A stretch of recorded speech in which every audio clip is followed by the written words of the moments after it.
Welcome to mini blog episode 2. ಇವತ್ತು ನಾನು ಬೆಲ್ಲ ತಾರಾಯಿ ಗಟ್ಟಿ ಮಾಡ್ತಾ ಇದ್ದೇನೆ. ಅದು ಬಾಳೆ ಎಲೆಯಲ್ಲಿ. ಇದಕ್ಕೆ ನಮ್ಮೂರ ಕಡೆ ಬೆಲ್ಲ ತಾರಾಯಿ ಗಟ್ಟಿ ಅಂತ ಹೇಳ್ತಾರೆ.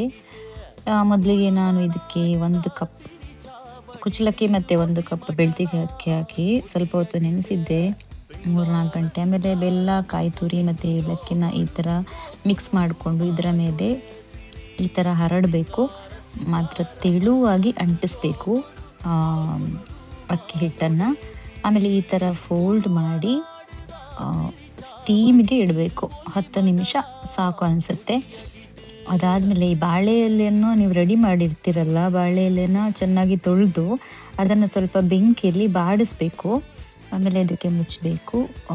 ಅದಾದಮೇಲೆ ಈ ಥರ ರೆಡಿಯಾಗಿರುತ್ತೆ ಬೆಲ್ಲ ತಾರಾಯಿ ಗಟ್ಟಿ.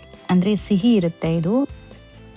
ನಾವು ನಾಗರ ಪಂಚಮಿಗೆ ಇದನ್ನು ಜಾಸ್ತಿಯಾಗಿ ಪ್ರಿಪೇರ್ ಮಾಡ್ತಾರೆ ಅರಶಿನ ಎಲೆಯಲ್ಲಿ. ಬಟ್ ನನ್ನ ಹತ್ರ ಇರಲಿಲ್ಲ, ಅದಕ್ಕೆ ನಾನು ಬಾಳೆ ಎಲೆ ತಗೊಂಡಿದ್ದೀನಿ. ತುಂಬ ಬಿಸಿ ಇದೆ ಮತ್ತು ಎಷ್ಟು ರುಚಿಯಾಗಿತ್ತು ಅಂದರೆ ಆ ಬಾಳೆ ಎಲೆ ಫ್ಲೇವರ್ ಮತ್ತು ಆ ಬೆಲ್ಲ, ತೆಂಗಿನಕಾಯಿ, ಏಲಕ್ಕಿ ಎಲ್ಲ ಒಟ್ಟಿಗೆ ಸೇರಿ ತುಂಬಾ ರುಚಿಯಾಗಿತ್ತು. ನೀವು ಕೂಡ ಟ್ರೈ ಮಾಡಿ ಅಂತ ಹೇಳ್ತಾ ಈ ವ್ಲಾಗನ್ನು ಮುಗಿಸ್ತಾ ಇದ್ದೀನಿ. Thanks for watching. By all.